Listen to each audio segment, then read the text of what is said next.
plus T into del S by del V into minus P and dV is common. So this is the expression for dV. Now, so this is, let's say, equation number 2. And previously what we have seen is the equation number 1.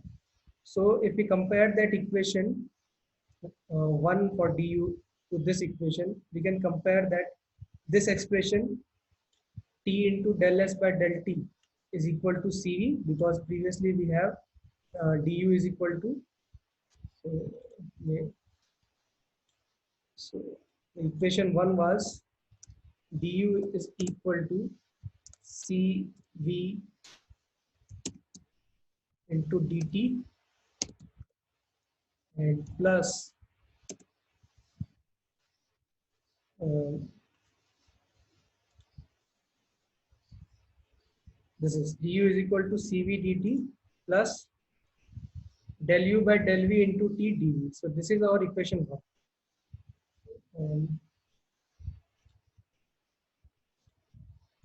So this is our equation 1. Du is equal to Cv dt. Kindly note down this equation. Du is equal to Cv dt plus del u by del v at constant temperature into dV. So now what we have to do is we have to compare this with our equation 2. Okay. So now let me clear. So this is our first equation. You note down this equation. Du is equal to Cv dt plus del u by del v into dV. And next is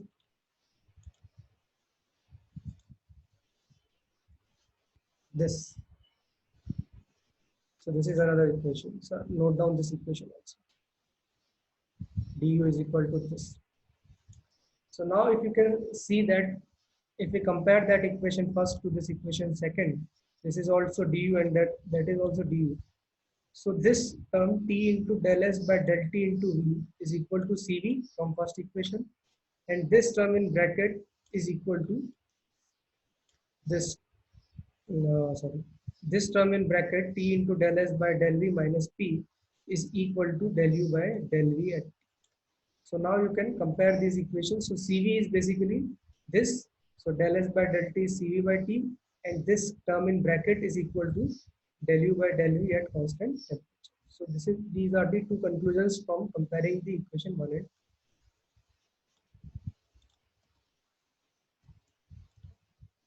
So now we are going to use the third Maxwell relation. We have 4 Maxwell relation in the last class we have seen.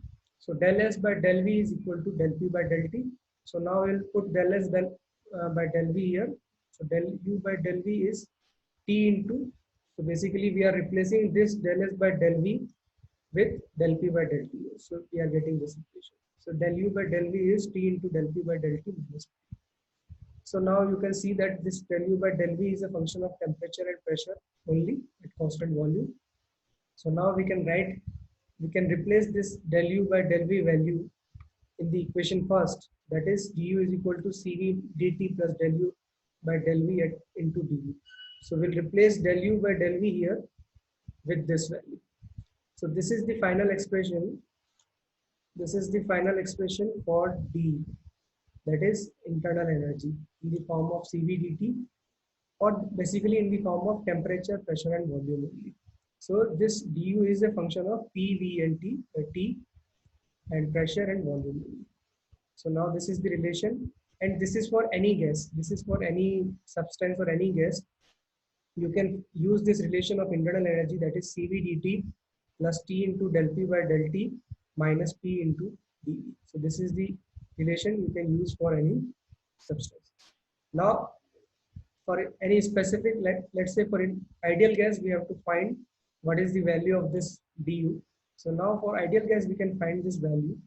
So for ideal gas, this del U by del V is T into del P by del T minus P. So now we can replace this del P by del T by using the ideal gas equation, which is P is equal to PV is equal to RT. Ideal gas equation, PV is equal to RT, or del P by del T is equal to R upon V. So we can replace this with R upon V.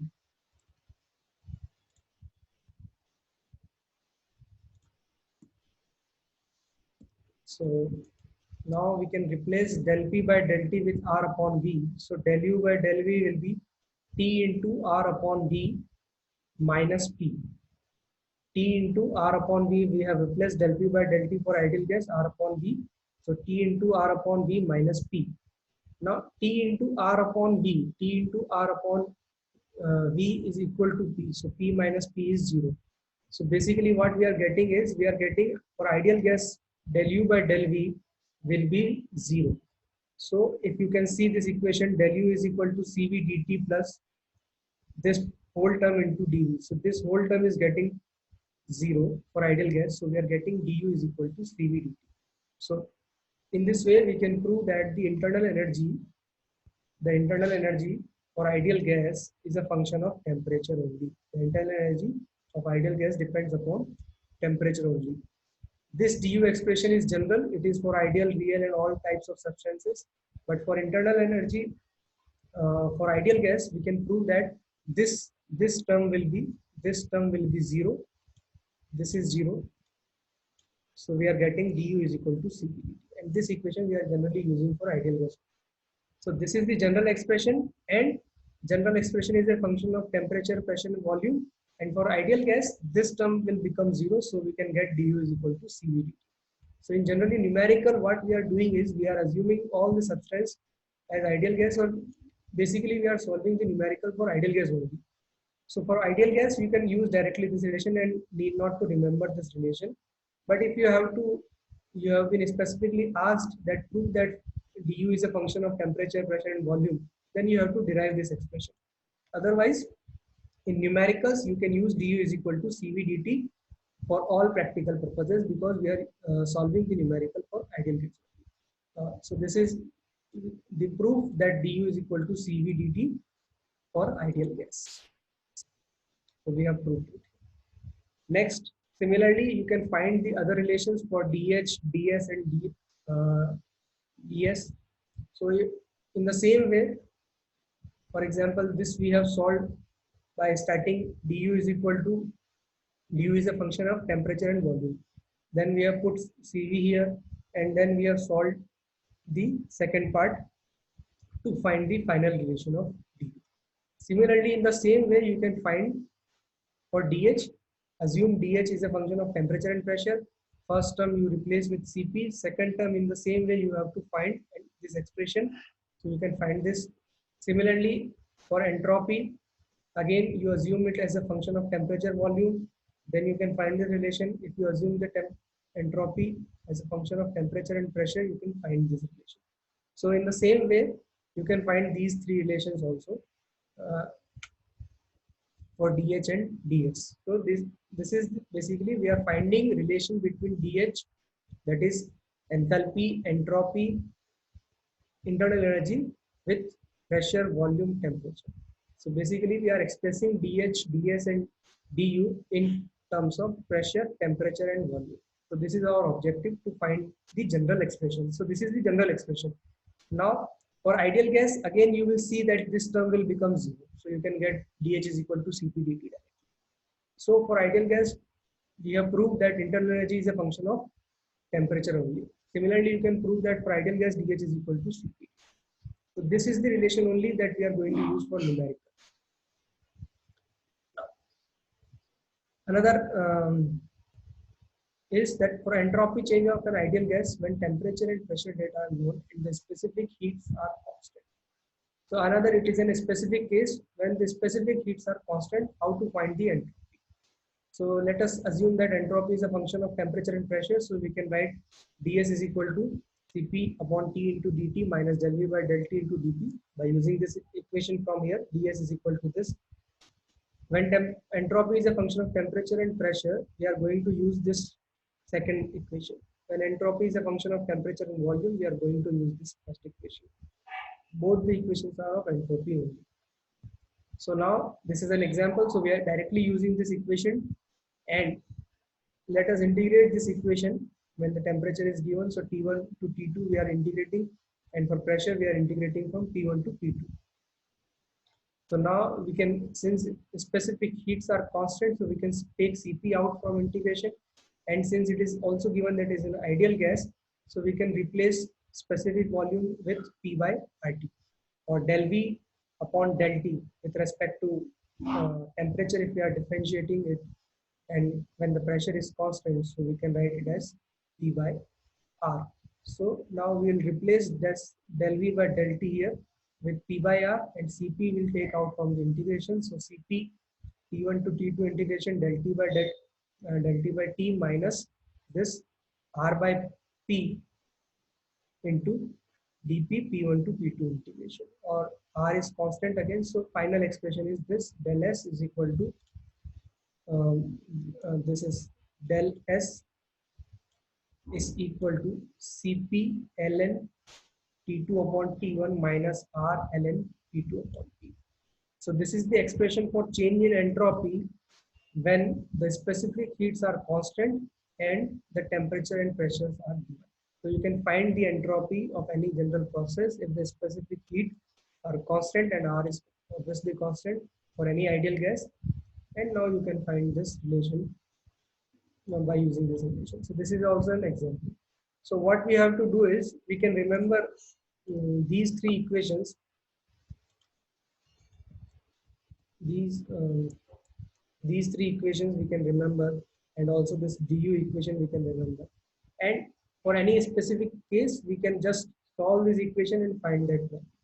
So you can remember this equation and these three equations, and based on the specific case that it is ideal gas or not, or it is pressure is given or temperature is given or volume is given, we can find the value of entropy for any general process, for find the value of enthalpy for any process.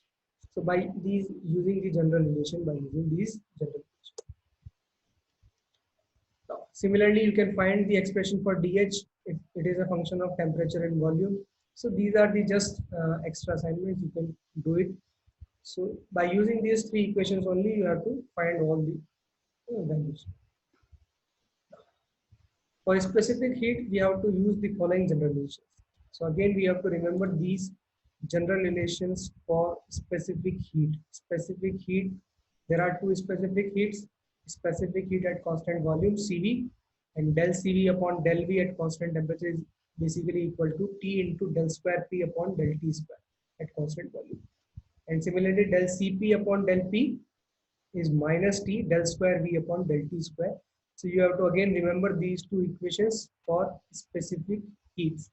And again, based on the specific condition, you can find or simplify the relation. For example, let us take the example of ideal gas. For ideal gas, let us integrate this equation. So Cpt minus Cp0t is equal to minus del square V upon del T square into P and into minus T integration from 0 to P.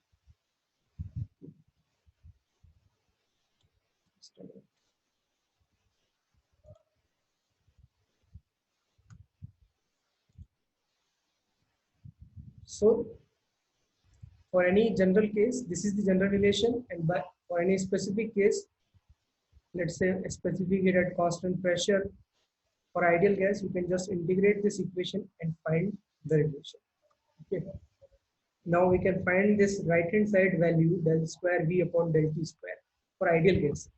So let us find this ideal for ideal gas.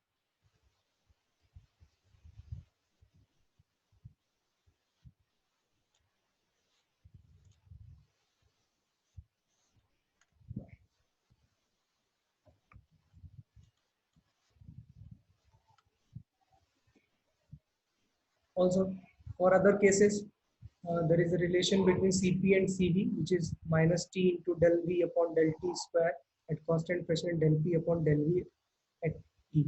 So again, we have to remember this, or we can remember this Cp minus Cv is V into T into beta square upon alpha, where beta is 1 by V del V by del T and alpha is minus 1 by V del V by del T. So basically, again, we have to remember this equation, Cp minus Cv is V into T into beta square upon alpha, where what is beta? Beta is known as volume expansivity and alpha is isothermal compressibility. So beta and alpha expression we have to remember. So by using this equation, we can now, for ideal gas, we can find what is the difference Cp minus Cv. So this is the general expression for any gas. This is the general expression for any gas, any substance, Cp and Cv. For any gas, any solid, for any liquid, this is the general expression where beta is 1 by V del V by del T at constant pressure, and alpha is minus 1 by V del V by del P at constant temperature. Now, for ideal gas, what we have is, for ideal gas, we have V is equal to RT by P. Specific volume is RT by P, or PV is equal to RT, basically this equation. So beta is, now for ideal gas, beta will be this 1 by V into del V by del T. And del V by del T, we can write R by P. So R by P into 1 by V, which is basically equal to 1 by T. So for ideal gas, beta is 1 by T. Similarly, we will simplify alpha also. Alpha is minus 1 by V del V by del P, or this is equal to minus 1 by V minus RT upon P square. And this is RT upon P square, and 1 by V, if you solve, we'll get 1 by P. So beta is 1 by T and alpha is 1 by P for an ideal gas. We have solved this equation by using ideal gas equation. So you can just note it down, beta expression and alpha expression, just put the value of V and all this del V by del T here, and you can find that beta will be 1 by T and alpha will be 1 by T. Okay. So now what we have to do is, we have to put beta and alpha here, beta and alpha here, V into T beta square upon. So just you have to put beta is equal to 1 by T here. So what will be, it is 1 by T square, and alpha is equal to 1 by P. So that is P on the upside. So what we will get is, so if I put beta and alpha here, Cp minus Cv expression, so we are getting V into T, 1 by T square, 1 by P. So V, 1 T is cancelled. So V into P upon T, which is basically R. So Cp minus Cv is equal to R for an ideal gas. Cp minus Cv is equal to R. So this equation we have already used in first chapter or second chapter. Cp minus Cv is R. But how we are getting this equation? This is the derivation for this. So Cp minus Cv is R equal to R for the ideal gas. And again, if you solve the same for incompressible substance such as solid, so you will get 0. What does that mean? Cp minus Cv is 0. So that means Cp is equal to Cv for incompressible substance. So for incompressible substance such as solid, Cp is equal to Cv. But for gases, we have Cp and Cv, two different values, and the difference of Cp and Cv is R for ideal gas. Because for incompressible substance, we are getting Cp minus Cv as 0 because V is constant. And when you see that V is constant, you can just find that this beta will be 0 and this also alpha will also be 0 because there is no change in volume for incompressible substance. Okay. So this is,